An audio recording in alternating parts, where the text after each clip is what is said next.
Saka buaya putih. Hai teman semua, Assalamualaikum dan salam sejahtera teman-teman semua.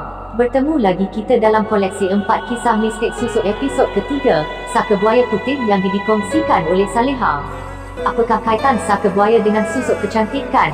Baiklah, tanpa basa-basi lagi, jom kita telusuri kisah Saleha dan Saka Buaya Bah Jamal.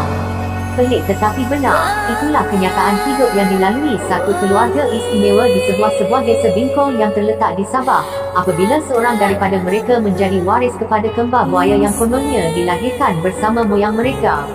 Saleha, 45, diamanahkan untuk menjaga waris kembar buaya digelar Bah Jamal yang mempunyai 4 anak, iaitu 3 jantan dan seekor betina.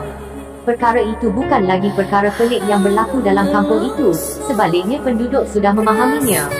Menceritakan permulaan kisah, Saleha berkata, moyangnya dilahirkan bersama seekor haiwan bersarung sebelum ibu kepada moyangnya mendapat petunjuk supaya haiwan yang menyerupai cicak itu dijaga dengan baik. Ketika moyang saya dilahirkan di rumah, seorang bidan menyambut kelahirannya tanpa menyedari ada satu objek yang terjatuh sama ke tanah melalui celah lantai papan rumah. Apabila turun ke bawah rumah lalu mendapati satu kantung di atas tanah mengandungi haiwan seperti cicak dan ibu kepada moyang saya kemudian mendapat petunjuk melalui mimpi yang memintanya supaya menjaga haiwan itu dengan meletakkannya di dalam pasu yang berisi air supaya dapat meneruskan hidup, katanya ketika ditemui di rumahnya baru-baru ini. Saleha berkata, melalui mimpi itu juga haiwan berkenaan memberitahu dia adalah kembar kepada moyangnya dan meminta supaya dijaga hingga besar, dan walaupun sukar untuk mempercayainya, namun amanah yang disampaikan itu terus dipelihara hingga kini. Bah Jamal membesar seiring dengan moyang hinggalah pasu yang menjadi rumahnya itu tidak lagi muat untuknya, dan ibu moyang saya mendapat mimpi supaya Bah Jamal dilepaskan ke muara sungai berhampiran yang menghala ke laut sebagai rumah barunya.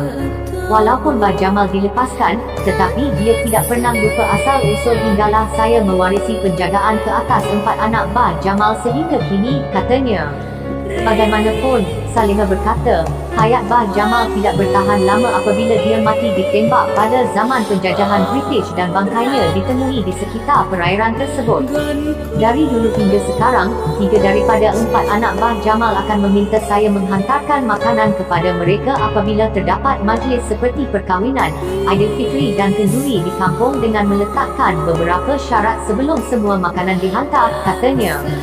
Saleha berkata, antara syarat yang perlu dituruti ialah makanan yang bakal dihidangkan adalah yang pertama diambil sebaik selesai memasak dan bukannya selepas diambil oleh orang lain, sebelum dihantar ke satu lokasi di tepi pantai pada waktu malam selepas Isyak.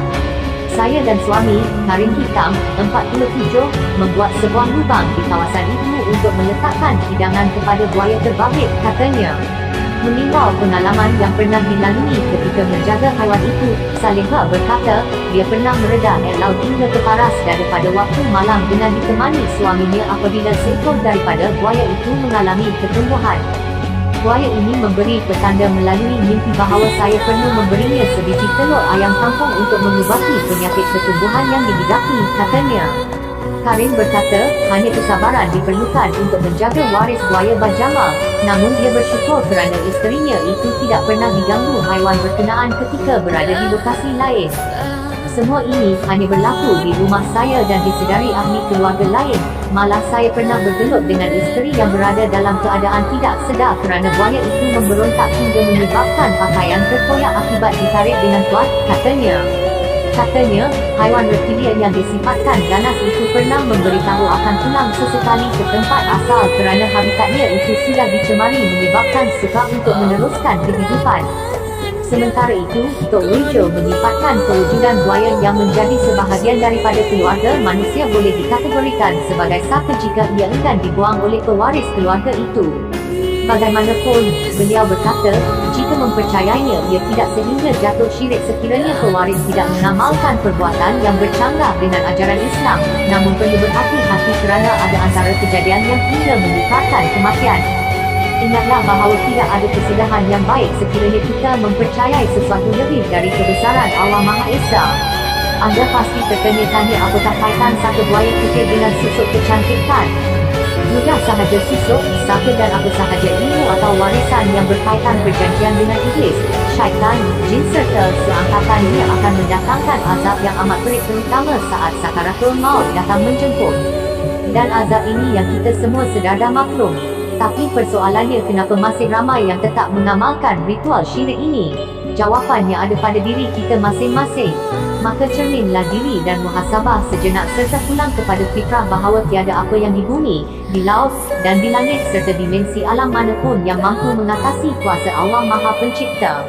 Allah dah ciptakan segala yang ada dengan kelebihan tersendiri, maka jalan pintas bukan suatu penyelesaian kerana ini tindakan orang yang malas dan kufur nikmat.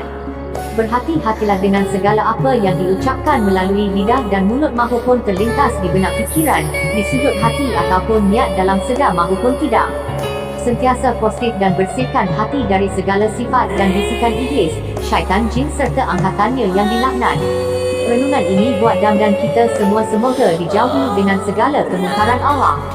Wallahu, terima kasih kerana sudi mendengar perkongsian dari Dam. Jika anda suka dan nak Dam kongsikan lagi kisah mistik susuk seterusnya, dan mohon teman-teman bantu Dam untuk lebih rajin berkongsi kisah-kisah selanjutnya dengan like, share, follow, dan komen. Di sini Dam ingin ucapkan jutaan terima kasih dan memohon maaf sekiranya terdapat salah sebutan dan pembawaan yang tidak menepati cita rasa teman semua serta ada membuatkan mana-mana pihak terkesan juga dan memohon maaf kerana perkongsian ini hanya sebuah naskah sebagai panduan dan pengajaran untuk kita semua. Lagi sekali Dam ingin memohon bantuan dan sokongan teman-teman untuk bantu like, share, follow, dan komen semua postingan Dam supaya lebih gerak untuk mengisi masa terluang teman-teman dengan perkongsian informasi maupun variasi cerita di masa kehadapan. Semoga semua diberi kemudahan dan rezeki dengan penuh barokah serta kekuatan dalam menghadapi norma baharu ini. Terima kasih dan semoga berjumpa lagi. Perkongsian ini dibawakan oleh Dam melalui koleksi 4 kisah mistik susuk. Ditaja oleh NY Beauty Empire, miliki wajah seindah bak mutiara, persona bak aura alami, dan memukau bak mantra susuk saka keramat. Diamond Serum Saka, cantik, awesome, persona. Diamond Serum Saka, cantik, awesome, persona, miliki wajah seindah bak mutiara, persona bak aura alami, dan memukau bak mantra susuk saka keramat. Mengandungi bahan premium utama iaitu ekstrak majik elo berahal dan ekstrak misteri sakura, serta digabungkan dengan vitamin E, vitamin C, agirenin 15%, pH 5.5, apple stem cell.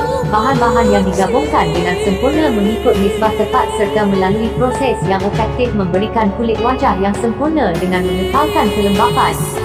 Merawat masalah kulit kusam, memberi kesan glowing, rawat sel kulit wajah, anti penuaan, anti keradangan, mencegah pertumbuhan jerawat, kecilkan biang pori, memudahkan kesan jerawat dan jeragat, kulit wajah lebih sihat dan bertenaga.